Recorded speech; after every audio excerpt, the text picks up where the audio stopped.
with my Uncle George passing away and what transpired after he died, it only made me think a lot more about afterlife and life and death and being connected to people regardless of whether they're alive or dead. Every generation has its own personality. It shapes that era's responses to all kinds of situations, like war, like love, and like ghosts. Hello, I'm Morris Chow. Welcome to Ghostly Encounters.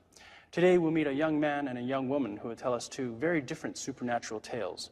Their stories are unrelated, but their responses are similar. And that tells us a lot about contemporary notions of spirituality. Every time somebody thinks they've seen a ghost, they have questions. What is it? What does it tell us about reality, about God? As we try to answer those questions, we have to remember that belief in a spiritual universe does not logically imply belief in God. Some think the spiritual world is simply another dimension of this world, God or no God. Carolyn Goff knows that her great-uncle George had a big influence on her life and her father's life, but he continued to have that influence even after his death. My great-uncle George was a very honest, hardworking, sincere man. And my Uncle George and my Aunt Gert, they pretty much raised my father.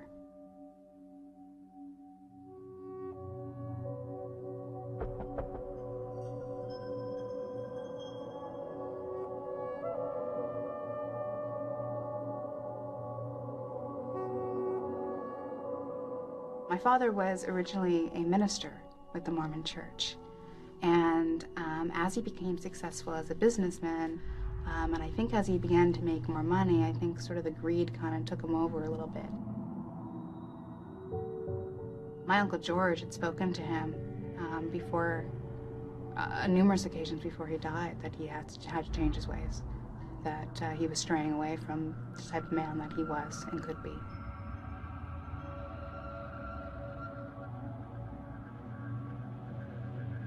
My father, I know in his heart that he knew he was right. And that's when he started to go back to university to study theology and try and get back to the roots, you know, of the man that he used to be. And that's when my Uncle George died. And I think that really was a wake-up call for my father. And then my father had the stroke. I think the hardest thing for my father was, I mean, when you can't communicate with language, a lot of people assume that you're mentally handicapped, or you're drunk, or something, you know, that's not in a very positive light.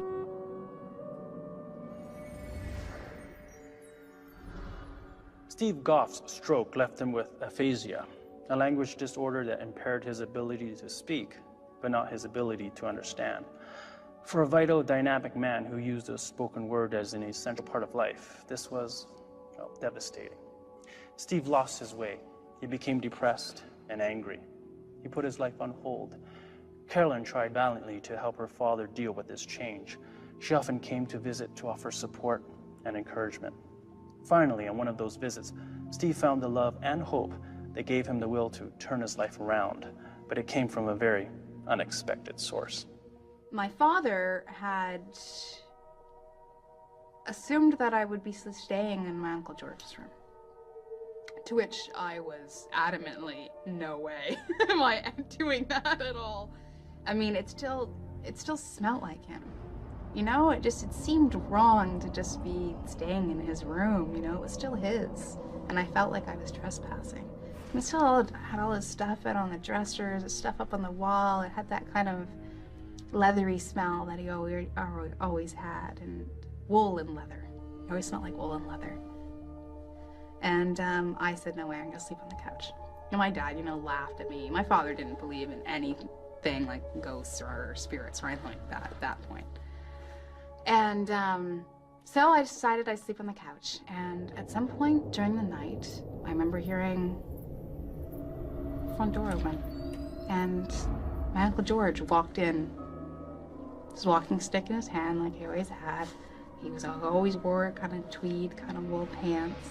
He always had this little hat. And he walked in the door, started to walk towards the steps, turned over and looked at me, and continued walking up the stairs to his bedroom.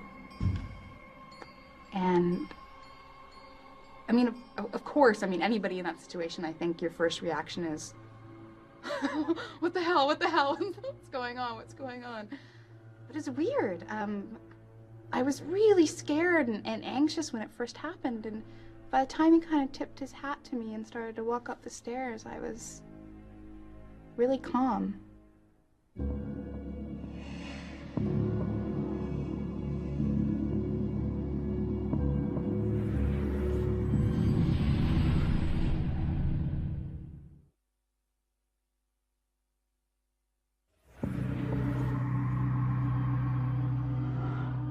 It's weird because you hear people talk about experiences seeing ghosts, and I firmly believe that it's a very personal exchange, and I mean, it's not going to be the same for everybody. But you hear about people, seeing through people and stuff like. No, he looked to be of flesh and blood. He certainly didn't look like sort of a floating spirit or anything like that. It was like he was there. I mean, there wasn't anything abnormal, except for the fact that he was dead.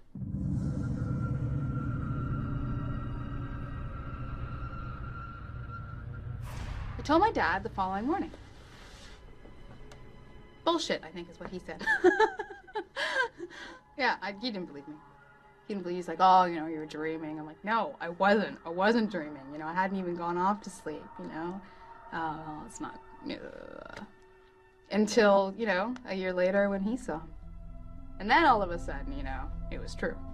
Actually, I'd like to ask my dad a question. Because, we haven't talked a lot about this in a while. No. When you saw him, did he look like flesh and blood?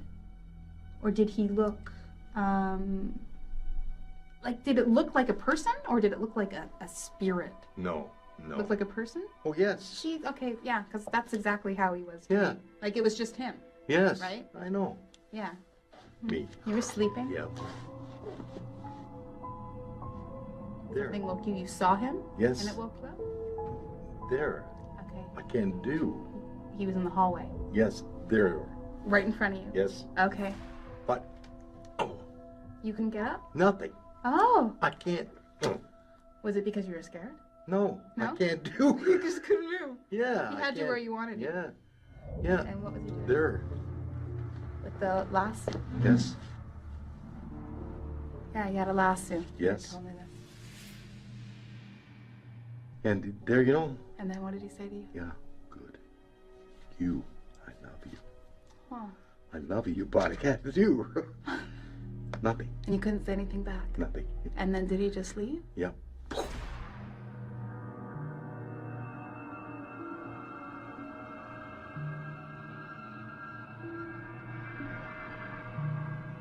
I know why he picked you. I'm not so sure why he picked me. I don't even know whether he did pick me. I think maybe he was just kind of walking in and going up to his bedroom and saw me there, I certainly believe that when he appeared to you, it was for a specific reason. Yes. Yep. I always considered my Uncle George always trying to kind of lead my father in the direction that he knew he should be going to. My Uncle George had a lot of love and respect for my father. And when he saw him going a certain way that he didn't agree with, I think he certainly felt that it was his job to kind of bring you back. Yes. Hmm.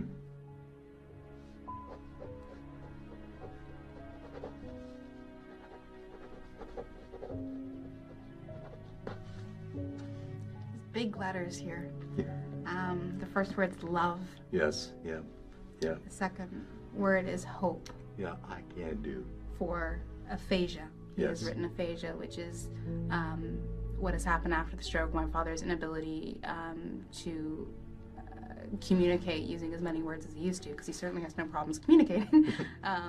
But he's saying that the gifts that he gave him was love and hope Yes. to get through Thank the you. aphasia. Yes, I know. Good.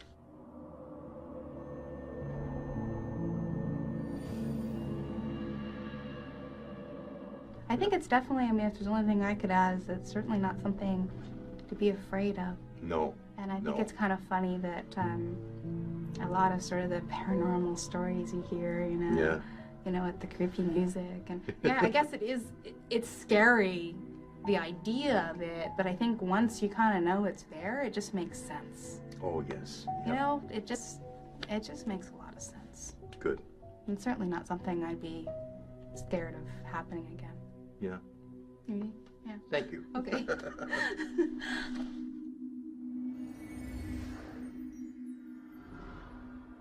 Steve's encounter with his Uncle George's ghost changed him once again.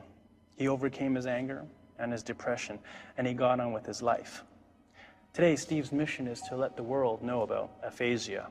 With the help of friends and his own wonderful ability to communicate without words, Steve is a successful motivational non-speaker. Carolyn and Steve's story is unusual for another reason, besides the colorful characters. Their description of Uncle George's ghost is very corporeal. Most ghost stories involve spirits that are nowhere near so physically fleshed out. Chris Simons had a brush with the supernatural that wasn't as emotionally charged, but it was still powerful enough to change his mind about ghosts. Chris had just moved into a new apartment with a new roommate. We were just, good buds, and really fortunate in finding this house on Brock. We had the 2 upper floors. The second floor had 3 rooms, a bathroom, and a kitchen. And then above that was the attic. That was my roommate's space. One day, during breakfast, told me, just rather matter-of-factly, there's a spirit in my room. And, at this point in time, getting used to her saying bizarre things like that, I was like, oh, yes, pass the croissants. And she would tell me that this was a male spirit. And a male spirit, that's great, butter, please. And she would go on, but the one thing that she did say for sure was that this spirit, she wasn't afraid of it. She didn't have any feelings of fear or anything, that this spirit was there to protect her.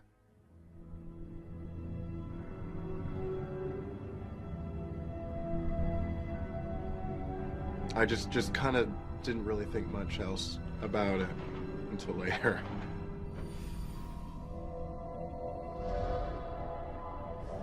And then one day, her boyfriend came over. I was in my room, and there was about a half hour of silence. And then I heard her boyfriend scream. And there was a lot of commotion going on upstairs, and he came running down the stairs, half-dressed, carrying his clothes, and he just went right out the door. And when my roommate came down, I asked her, what happened? What was that all about? And she said that she was doing some work on her computer, and he was just relaxing on the bed. And he said that he felt a cold hand grab his leg. Knowing her boyfriend, I did not think that he would, entertain those type of things. So when he went running out screaming, that's when I started to think, there's something going on here. My roommate and I talked about it, and she said it definitely was the spirit protecting her from her boyfriend, who turned out to be not a nice person.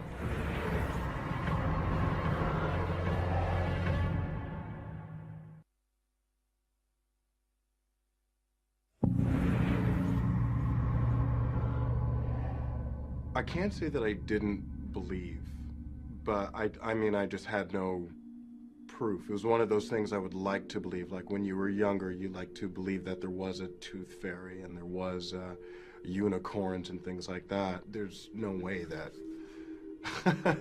you could ever deny or doubt once it actually happens.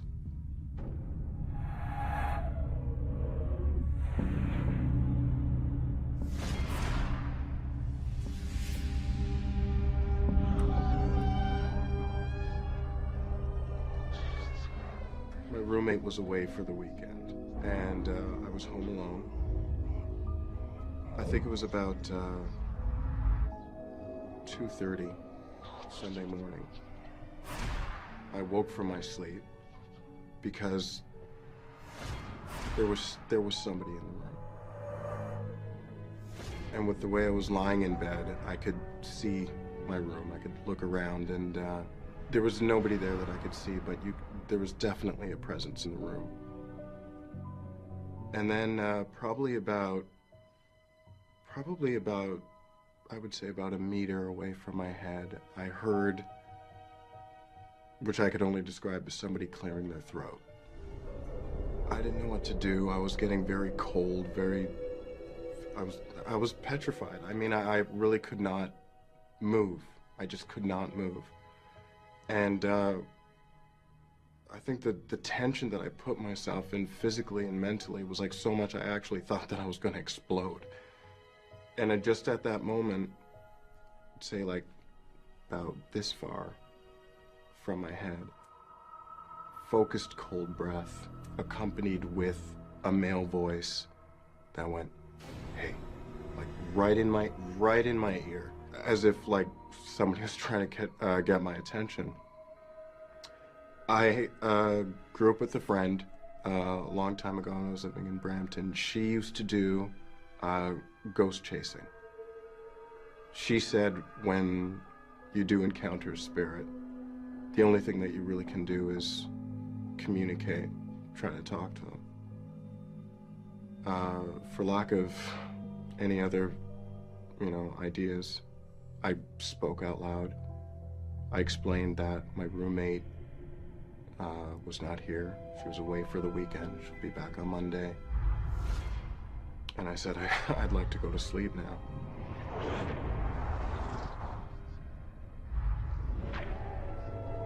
It seemed like a really long moment. I didn't know if I was waiting for something to happen. And the stairs leading up to the attic were creaking. Not pronounced steps, like actual footsteps, but the stairs were creeping all the way up. The feeling of somebody in the room, the feeling of the presence went away, but in its place, it was a thick feeling of loneliness. I felt really, really, really alone. And like that helpless alone. And that pretty much stayed all through the night. I don't think I fell asleep.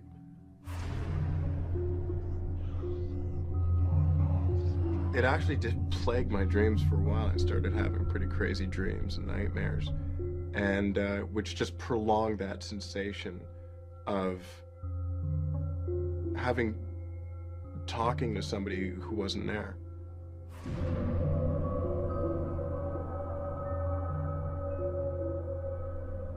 My roommate did come back on Monday, and I told her about it. Of course, she was excited. She was giddy about it. And I said, okay, that's fine, you and Casper can hang out, but I'm leaving. So I'm moving. And about a month later, we moved to a new place.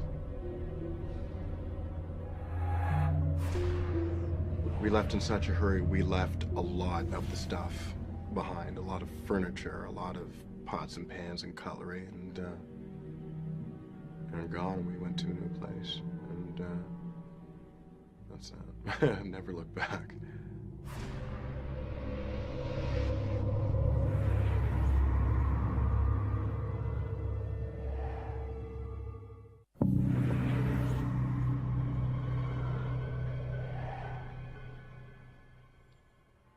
Chris and Carolyn's reactions are typical of their generation. They both firmly believe they really did run into entities from the other side, but they see no need to relate it to any organized religion. That attitude represents a significant shift in North American values. 50 years ago, cultural values were different, and those who thought they'd stumbled across the supernatural generally needed validation by religious institutions. For many young people today, the opposite is true. They don't trust institutions, including religion, to tell them what is true or not. Their spirituality is very much their own, outside of any organized religion. They simply believe, what they believe. It's really calming and Yes. makes you feel good to kind of even say, you know, I don't know about some sort of things, rather than being, you know, sit down about I believe in this, I don't believe in that. I'm kind of open to a lot of more Yes. things than I used to be. And I certainly feel lucky. Oh, yes. Yes. I feel really lucky to be able to have experienced that, because, I mean, only the people that have experienced it, it's, I mean, you can talk about it and joke about it, but No. really, it's amazing. You know, I mean, having a connection with someone when they're alive is something that's so incredible and invaluable, but having a connection with somebody still after they've passed on is something that Yes. Yeah. is truly Yeah. amazing. Yeah. Yeah. We're all made up of energy. Energy is everlasting. Energy is forever. When we die, that energy goes out into the world. It just goes out there. I do believe in spirits. I do believe in ghosts. I believe in the other world.